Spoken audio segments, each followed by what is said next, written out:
Well, Brendan McCullum, Ben Stokes and the rest of the English cricket team have taken another victory on their road to reinvigorating Test cricket and turning around the fortunes of their proud cricketing nation, with the Barmy Army in full force and in full voice at Bay Oval. Stuart Broad and James Anderson dismantled the Blackcaps with the pink ball. Broad took 4 for 49 and Anderson 4 for 18. The 267-run defeat brings with it plenty of questions and concerns for the Blackcaps and fans ahead of the second test in Wellington starting on Friday. Well, providing expert commentary analysis for us over the last 3 or 4 days on behalf of Spark Sport, as former Blackcaps captain, successful captain he was too, and I'm sure just a little bit concerned at the moment. Good morning, Stephen Fleming. G'day, Smithy. I am concerned, but I'm concerned about you. How are you doing up there? No, I'm fine. I'm fine. My family are fine. My friends are fine. But we're not in the hot seat. We're in Havelock North, which is has suffered a bit, but it's so far removed. Even it's only 20 minutes away from where a lot of the devastation is still being uncovered, Stephen. So we won't know. I don't think it's been about a week. It's coming up a week since that storm, and I don't quite know yet how deeply they realise the impact of it. They're still finding things out. So otherwise, we just got to get on with it. And that I guess means for you in particular anyway, casting your eye over a test match that didn't go well for us. Can I go back to the first afternoon? Team selection, toss decision, bearing in mind the conditions. You were there, you saw the pitch. Did we do the right thing by asking them to bat in the daylight first?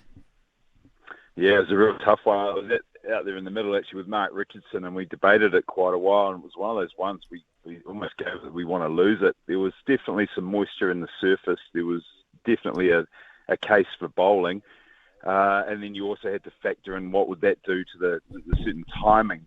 And I don't think when Tim Southey won the toss and bowled, I don't think he envisaged being batting that night, even if it had gone okay with a scoring rate of around about 3.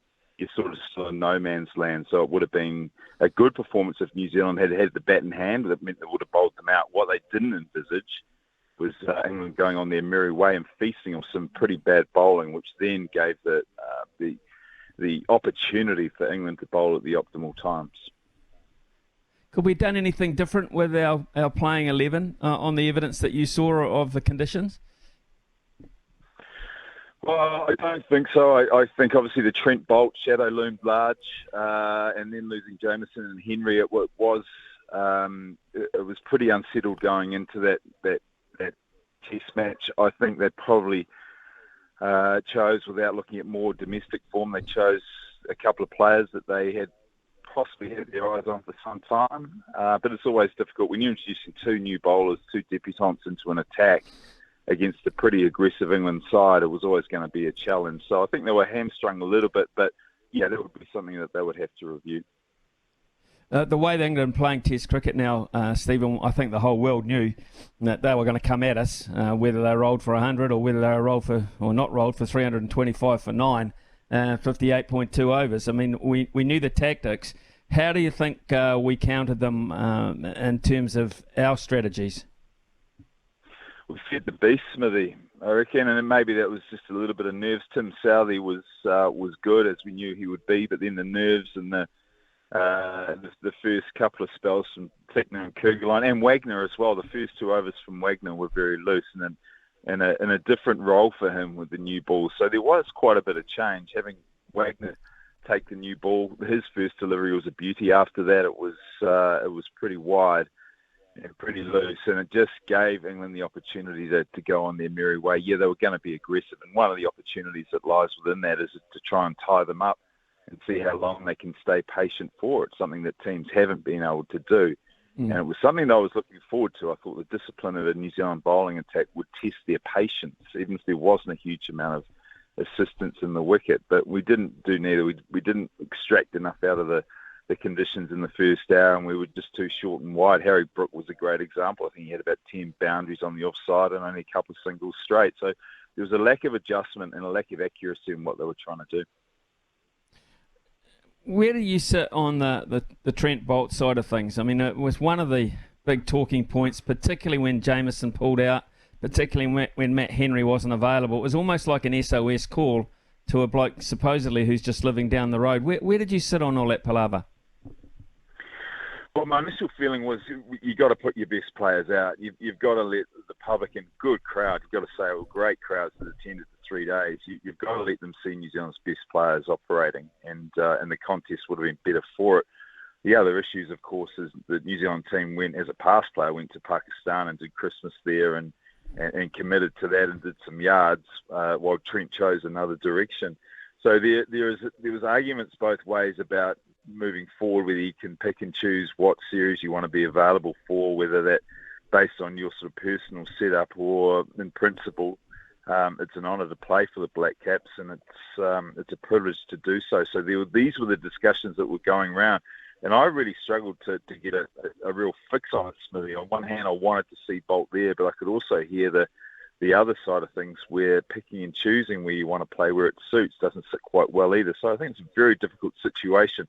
Would I have liked to have seen Bolt there purely playing against England? Yes, of course I would. It makes New Zealand a better side. It makes the players a better side. It might mean that England wouldn't have been batting if our run rate had been so. Even if he didn't take wickets, we might have had a bit more control. So therefore, England wouldn't have been able to dictate the timings for the rest of the test, which they did very well. So, look, from a pure playing point of view, yes, 100% I would have loved to have seen Bolt there. Right, we get to the halfway point, and thanks to Tom Blundell's excellent Test Match 100, and he's developing into a hell of a player, the deficit is only 19 runs. And then Stuart Broad cut loose, and he just kept hitting the timber, which is quite unusual when you look at a pretty accomplished top order to just see them all getting bowled. How did you read that?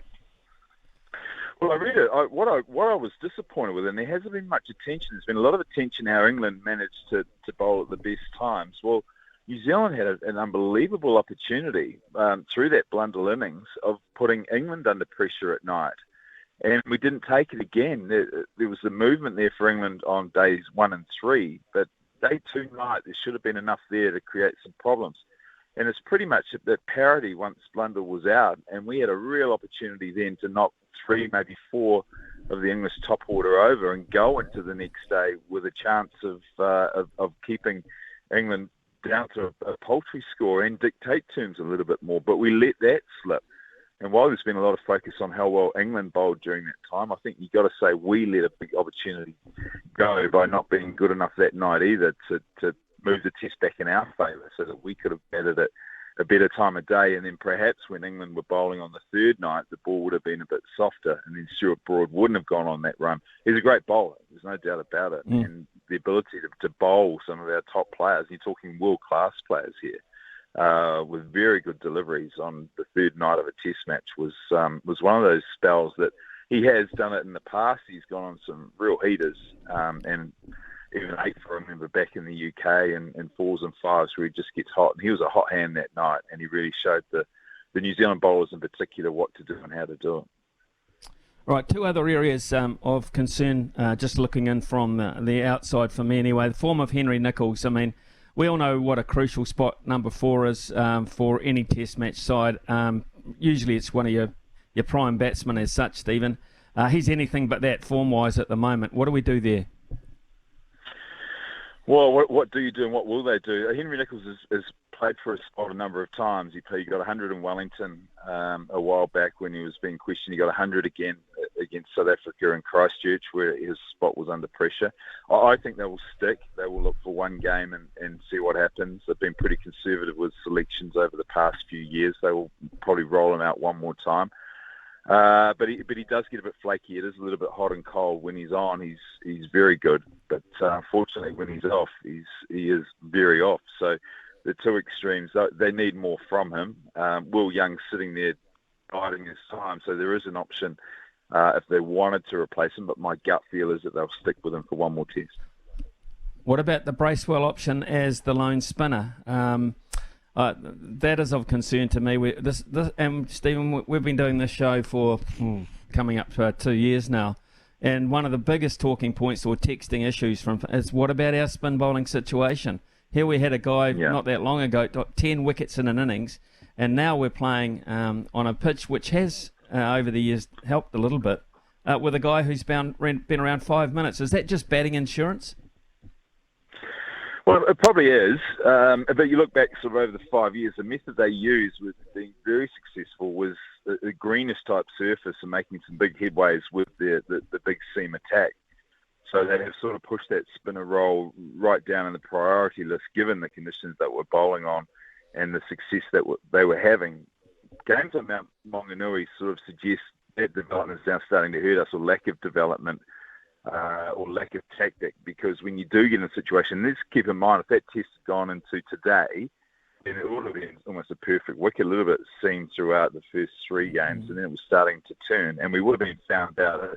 Just having an off spinner as your main spinning attack is risky. Nathan Lyon does it very well for Australia. He's an exceptional bowler and has a great record doing it a number of years, but just having an off spinner is the only option. It does limit the amount you can attack. So even though a spinner is playing in Bracewell, it's still used in quite a defensive way.